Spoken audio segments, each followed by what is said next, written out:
J'espère que vous avez emporté vos maillots, car aujourd'hui je vous emmène à Long Island, sur la plage la plus courue des Hamptons. Au moment de partir pour ce week-end chic et marin en famille, Marie-Antoinette nous annonça qu'elle ne se sentait pas très bien depuis la veille au soir et que finalement elle préférait rester à la maison. J'en fus immédiatement alarmée, car pour que cette Normande refuse une virée au bord de la mer, il fallait qu'elle soit vraiment mal en point. Mais elle nous dit que c'était probablement une indigestion due au hamburger qu'elle avait découvert récemment et dont elle faisait une consommation tout à fait déraisonnable. Nous fûmes désolés pour elle, et Titus lui laissa le téléphone de Jeffrey le doorman en lui faisant promettre de l'appeler sans faute si son état s'aggravait, car, étant portier de cet immeuble huppé, il se devait d'avoir aussi bien le téléphone des restaurants les plus en vogue que celui des meilleures cliniques. Les enfants furent très déçus qu'elle ne vienne pas, et mademoiselle Fabre marmonna dans sa barbe que l'indigestion avait bon dos et qu'il y avait anguille sous roche. Cela me perturba un peu, mais nous étions déjà en retard pour monter dans les deux grosses voitures qui nous conduiraient en 3 heures au bout de l'île de Long Island, plus précisément à Montauk, minuscule village de pêcheurs des Hamptons posé sur l'océan Atlantique. Comme Marmaduke nous avait parlé d'une cabane, j'avais annoncé aux enfants que nous ferions quasiment du camping, et nous n'avions donc emporté que des vêtements simples et pratiques pour le plein air. C'est pourquoi, lorsque nous arrivâmes à l'adresse indiquée, nous restâmes tous bouche bée devant ce que le duc appelait sa cabane. En effet, hormis le bois, il n'y avait aucun point commun entre une cabane et la gigantesque maison grise et blanche que nous avions sous les yeux, et dont la pelouse descendait en pente douce directement sur la plage. Marmaduke, splendide en pantalon et chemise blanche, s'avança au-devant de nous, avec un sourire solaire, et me dévora des yeux comme si j'étais la plus belle chose qu'il ait contemplée. Ce séducteur était indéniablement très doué pour vous faire croire que vous étiez la prunelle de ses yeux. Lorsque nous lui fîmes part de notre embarras quant à nos tenues vestimentaires très rudimentaires, il nous dit qu'il y avait un dressing spécial pour les invités et que nous y trouverions tout ce qu'il nous fallait pour le week-end. Il nous précisa d'ailleurs que le soir même nous ferions un safari et qu'il nous faudrait pour l'occasion nous déguiser. Un safari déguisé au bord de l'océan Atlantique. Je ne savais en quoi consistait cette lubie. En revanche, je souhaitais du fond du cœur qu'il ne soit nullement question de chasser quelque animal, car je serais reparti immédiatement. Durant les 2 heures qui suivirent, débarquèrent une trentaine de convives, de tous styles, de tous âges, certains accompagnés de leurs jeunes enfants, ce qui ravit ma petite bande des 5. Tous paraissaient enchantés de venir s'amuser pendant 2 jours dans ce paradis. Mes cousins me présentèrent à cette occasion Mike Mitchell, leur avocat et celui de mon grand-père pour leurs affaires new-yorkaises. Mes cousins s'étant associés à mon grand-père quelques années plus tôt pour utiliser ses brevets sur le continent américain, ils avaient choisi pour avocat ce franco-américain, tout à fait placide et gentleman en apparence, mais redoutable dès qu'il s'agissait de défendre leurs intérêts financiers. Cet homme charmant d'une 50aine d'années me dit m'avoir rencontré au petit plaisir une 10aine d'années auparavant, lors d'un de ses séjours en France, et qu'il s'était beaucoup amusé de ma passion ô combien visible pour mon précepteur allemand. Oh mon Dieu, je devais avoir 13 ans et j'étais dans ma période Helmut über alles.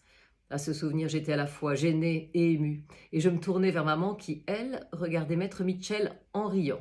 Elle me dit qu'ils avaient déjà fait connaissance au bal du Plaza pendant que j'étais en tête-à-tête avec Marmaduke, et que Mike lui avait déjà raconté cette anecdote. Je notai la familiarité du prénom au passage, mais je n'eus pas eu le temps de m'appesantir sur le sujet car tous les invités étaient arrivés, et il fut décidé d'aller immédiatement faire une pêche à la crevette avant le déjeuner. Nous ne pêchâmes pas beaucoup de crevettes, mais l'air de la mer, l'étendue de sable à perte de vue et l'ambiance de cours de récréation nous emplit tous de joie et nous donna une faim de loup. J'imagine que Marmaduke se doutait que les quelques crustacés ramassés ne suffiraient pas à rassasier ce régiment, et nous eûmes droit en rentrant au plus beau buffet que j'ai vu, installé sur l'immense terrasse qui dominait l'océan. Ici, pas de convenance rigide, chacun s'asseyait où il voulait et mangeait ce qui lui plaisait. Marmaduke vint bien entendu se placer à côté de moi et semblait parfaitement heureux d'y être, même si son regard s'attarda 1 ou 2 fois sur les silhouettes des jolies jeunes femmes qui se trouvaient dans les parages. Comme j'étais prévenue et que je n'avais nullement l'intention de me laisser prendre dans ses filets, cela m'amusa plutôt.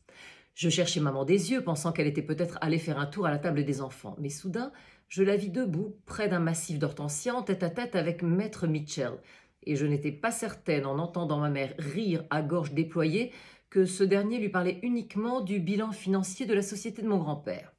Les enfants sortirent ensuite de table pour aller faire une chasse au trésor dans le jardin, et Marmaduke prit la parole pour nous expliquer en quoi consisterait le safari qui nous attendait le soir même.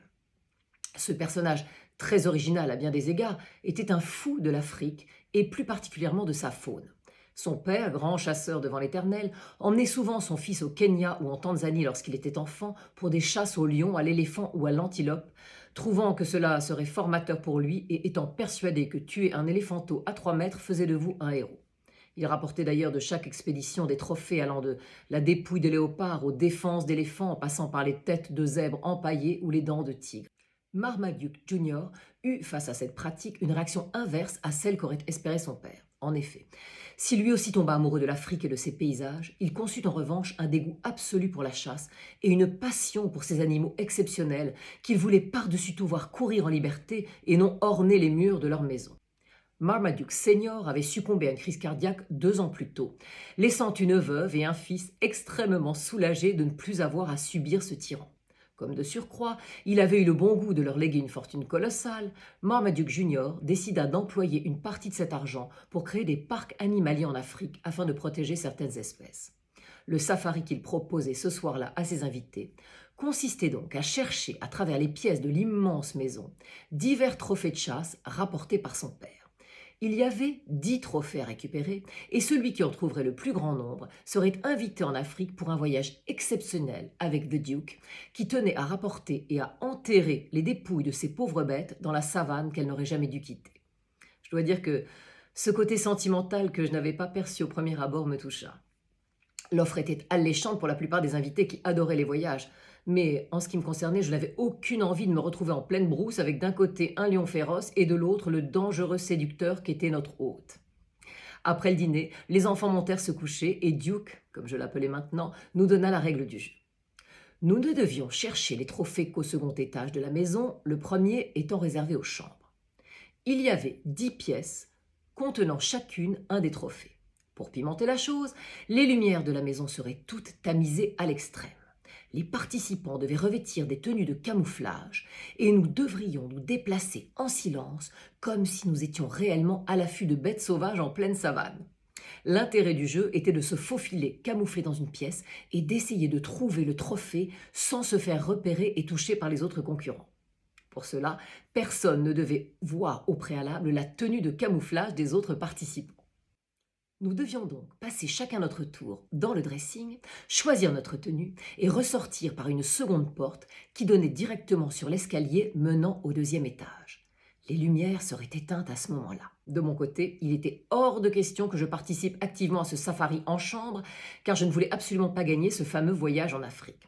Je me dis donc que je n'allais pas faire de zèle et qu'au lieu de chercher frénétiquement les trophées, j'allais me trouver une petite pièce bien tranquille et y attendre patiemment la fin du jeu.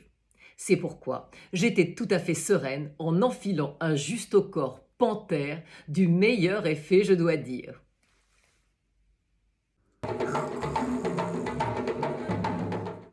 Une fois sortie du vestiaire, je fus tout de même déconcertée par la pénombre et le silence. Visiblement, tous prenaient ce jeu très au sérieux et se déplaçaient sans bruit comme les forces spéciales avant un assaut. Je ne sais pas si ma combinaison de panthère m'aidait, mais moi aussi, je me mis à grimper l'escalier sans bruit, comme un félin, et après avoir senti les poignées des premières portes du couloir, je décidai d'aller jusqu'à la dernière, espérant que la curiosité pousserait les concurrents à explorer les précédentes avant. Je comptai les portes, et quand j'arrivai à la dernière, je l'ouvris et me faufilai à l'intérieur de la pièce, pas très rassurée quand même. J'eus un instant l'envie de chercher l'interrupteur, mais je me dis que si quelqu'un m'avait devancé et se trouvait là, je passerais pour une poltronne et une tricheuse, donc je m'abstins. J'avançai donc, telle une bête aux aguets, et soudain, sous mes mains, je sentis une douce fourrure, puis avançant davantage, je retins un cri car je venais de toucher une énorme tête, probablement celle d'un pauvre lion qui avait été transformé en descente de lit. Je décidai que ce serait ma cachette et je m'assis dos au mur, confortablement, pressentant que le jeu allait durer un moment. J'étais tendue comme un arc, mais au bout d'un moment, cette tension, ajoutée à la fatigue de la journée au grand air, se transforma en langueur et je ne pus résister à l'envie de m'allonger. Bien sûr, je ne tardai pas à m'endormir.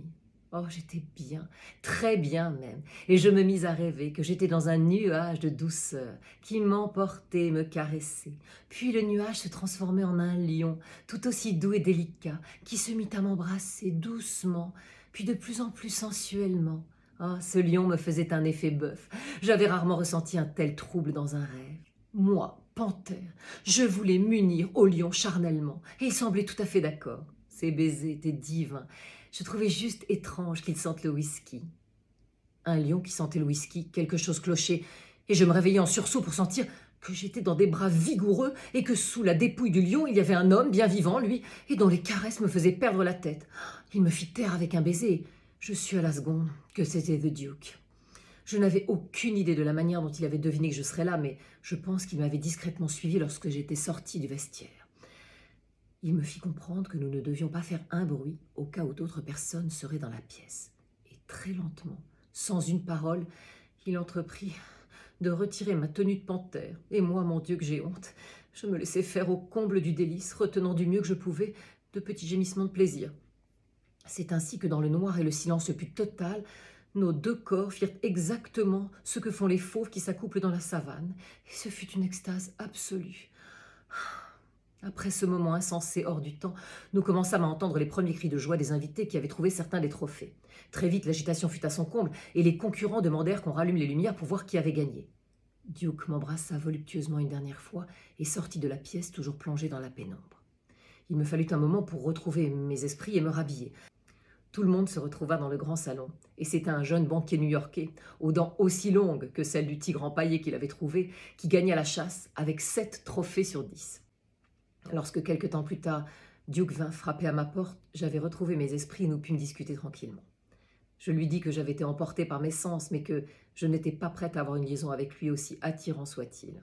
De son côté, il me dit qu'il était vraiment très heureux à mes côtés, en toutes circonstances, mais qu'il n'osait me proposer quelque chose de sérieux, car il connaissait trop ses faiblesses. Il fut donc décidé que nous garderions ce moment exceptionnel dans nos cœurs, mais que nous ne deviendrions ni amants ni époux. Après une courte nuit, nous nous retrouvâmes tous dans la salle du petit déjeuner. « Oui, Archie, vous voulez casser la gueule de Marmaduke? Oui, je comprends. Mais ma petite tenue vous plaît et vous voudriez être mon tigre. Mais Archie, vous savez bien que vous êtes le meilleur. » Le tigre ronronne. Pas compliqué, les hommes. À très vite pour la suite de mes aventures.